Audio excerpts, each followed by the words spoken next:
J'avais déjà été filmé ailleurs, au-delà des films que vous faites ici. Je ne nie pas l'intérêt du sport, ni même d'une forme de compétition. Donc je pense que c'est pas que tout soit bon dans le cochon, comme on dit, mais c'est qu'il y a matière à travailler en tout cas. Embarquez non.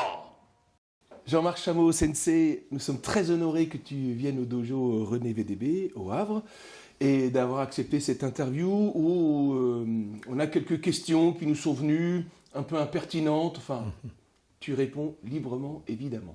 Comme d'habitude. Je ne vais pas faire une longue présentation, mais je crois qu'on est à 51e année de pratique, c'est ce que j'avais calculé à peu près. Oui, c'est ça. Donc on a un peu honte, on a loupé les 50 ans. Mais on n'a pas loupé les 51 ans, donc voilà. Ben, la première question peut-être, c'est quelle est la technique en ces 51 ans que tu n'enseignerais plus ou que tu as complètement effacée? Il n'y en a pas. Parce que je trouve qu'il y a un intérêt dans toute chose, ne serait-ce que partiellement, pédagogiquement, combativement, et que certaines ne sont plus tout à fait pratiquées de la même manière que ce qu'on pouvait voir il y a 50 ans, ou que moi j'ai vu il y a 50 ans. Il y a même une évolution par rapport à ce que je vois du Daitoryu Jiu-Jitsu. Mais par contre, les fondations de la chose, je pense que la plupart des techniques que j'ai pu croiser sur ma route, elles continuent à les apporter. Donc je n'ai rien rayé du catalogue. Je sais que certaines des attaques ou des techniques paraissent peu réalistes, Admi Antachiwaza n'est pas vraiment adapté à la vie courante. Il n'y a pas beaucoup de gens qui attendent de métro à genoux, avec quelqu'un qui les attaque d'une main sur le côté, c'est peu probable. Mais par contre sur un tapis, on peut considérer que ça peut apporter des éléments de disponibilité et de formation. Donc je pense que c'est pas que tout soit bon dans le cochon, comme on dit, mais c'est qu'il y a matière à travailler en tout cas. Donc je garde tout. Ici, nous avons Maître VDB, VDB Sensei, que tu as peut-être croisé, avec qui tu as travaillé. Qu'est-ce que tu lui as emprunté et qu'est-ce que vraiment tu n'as pas du tout emprunté chez lui? Alors j'ai connu René il y a des années. Hein. J'étais venu ici en stage aussi avec Maître Tamura. Et donc avec René, on était dans la même forme de dynamisme. Je me souviens quand on a fondé la FFAB, j'étais un des membres fondateurs en 82 et 83. Je me souviens des premières fois où j'étais tout jeune cadre et on nous demandait de faire des démonstrations pour voir si on tenait la route, quoi. Et je me souviens d'avoir fait Tenchinage avec Didier Alois, qui est l'actuel directeur technique de la FFAB, et on avait fait un travail qui était tonique. Et René VDB était venu nous féliciter en disant l'aïkido a de l'avenir. Et donc après, on s'était croisés en stage pas mal de fois, puis on avait co-dirigé des stages. Moi, j'ai beaucoup travaillé avec Malcolm Tikishawan, qui était proche de René, et donc pas mal d'années de suite, René venait participer au stage de Tiki, où j'étais avec Jaffraji, Dominique Pierre, et des gens... Pelletier qui est à Nantes, tout ça, des gens qui travaillaient beaucoup, qui faisaient du yai, tout comme René. Et donc on avait des affinités, c'était clair, quoi. Après, René n'était pas de mon gabarit, c'était un vif argent, il avait une énergie extraordinaire, une pêche qui était surtout pour quelqu'un qui avait été, pour moi, était un ancien en âge aussi, hein, et c'était absolument remarquable. Tu évoques beaucoup d'images, de métaphores, beaucoup de jeux de mots aussi quand tu fais d'explications sur les stages. Quel serait l'animal qui se rapprocherait le plus de ta pratique d'aïkido? C'est particulier. Il y a deux aspects, parce que pour moi, il y a deux animaux. Alors, d'un point de vue technique, comme on l'a fait d'ailleurs tout à l'heure, la notion de l'ours, de la patte d'ours sur le cou de l'autre, cette lourdeur souple dans les techniques, c'est vraiment quelque chose qui me parle. C'est un héritage que j'ai de Maître Sugano, qui évoquait ça à l'occasion. La deuxième chose, c'est le chien de berger.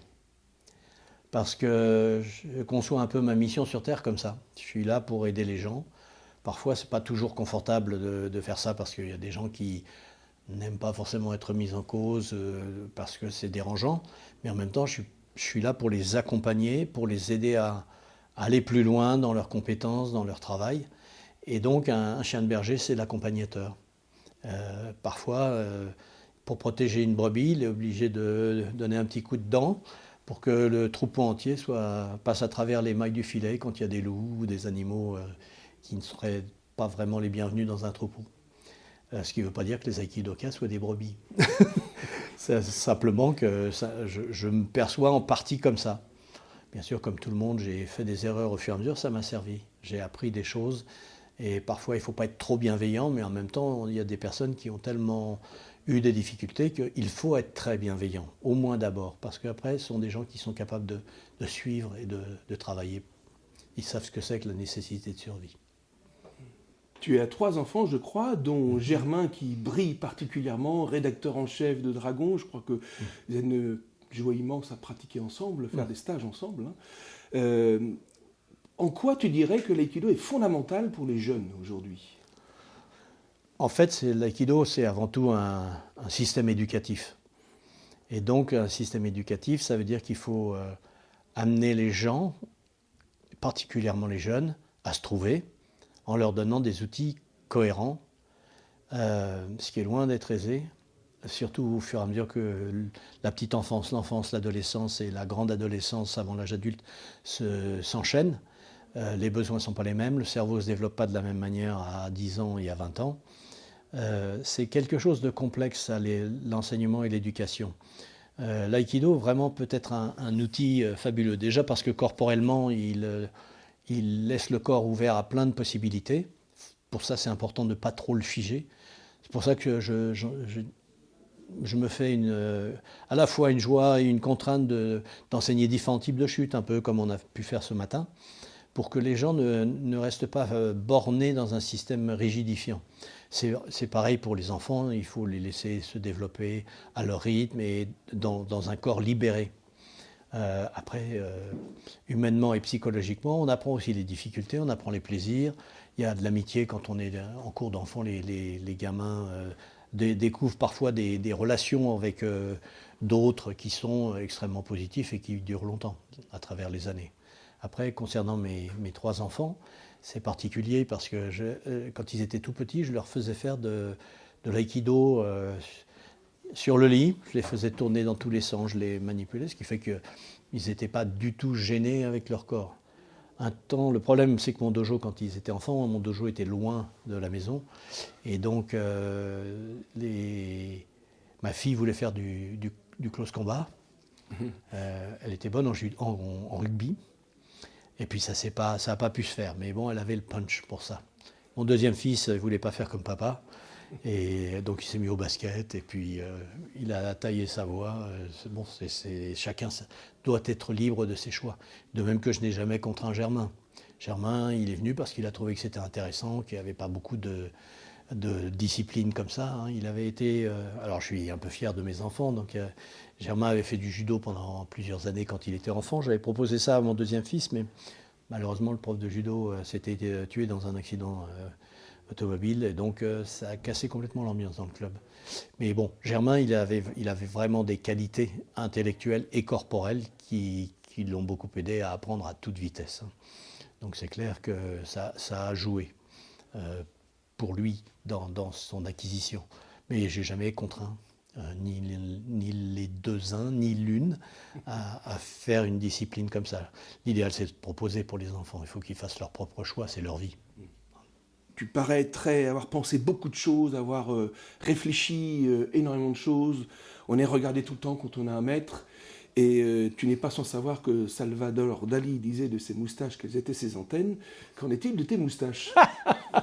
C'est excellent ça, je n'avais pas pensé à celle-là. C'est une vieille histoire en fait. Je suis un enfant des années 70 quelque part. Hein. Je suis devenu jeune adulte au début des années 70, et à l'époque c'était bien sûr la pleine vague hippie. J'ai donc eu les cheveux longs jusque-là, j'ai eu la barbe comme ça. J'ai des magnifiques photos de moi de l'époque. Et puis j'ai fait mon service militaire, et là ça a été la mise à zéro. Et pendant un an j'ai été glabre. Et donc en fait je m'aimais pas trop comme ça. Et quand j'ai fini mon service militaire, j'ai eu un service militaire original et intéressant, j'étais dans les codes secrets, j'ai décidé de me réoriginaliser. Et à l'époque, René avait une splendide moustache. Il y avait plusieurs des anciens qui avaient des moustaches à l'époque. Et je trouvais que finalement, ça m'allait pas mal. Quand j'avais cet âge-là, au début, j'étais roux. Et donc j'avais une belle moustache rousse, un peu à la D'Artagnan, avec les pointes. Bon, avec le temps, je l'ai rendue plus gauloise qu'autre chose. Mais bon, à un moment donné, je l'avais coupée de nouveau, puis vraiment, je ne me reconnaissais pas dans la glace. Il n'y a pas longtemps, je m'étais laissé pousser la barbe aussi pour voir, mais c'est pas moi non plus. Donc voilà, les moustaches, c'est vraiment mon image. Hein. Et puis, je trouve que c'est une façon de marquer les gens. C'est très, très étonnant, mais les gens se souviennent de petits traits caractéristiques physiques comme ça.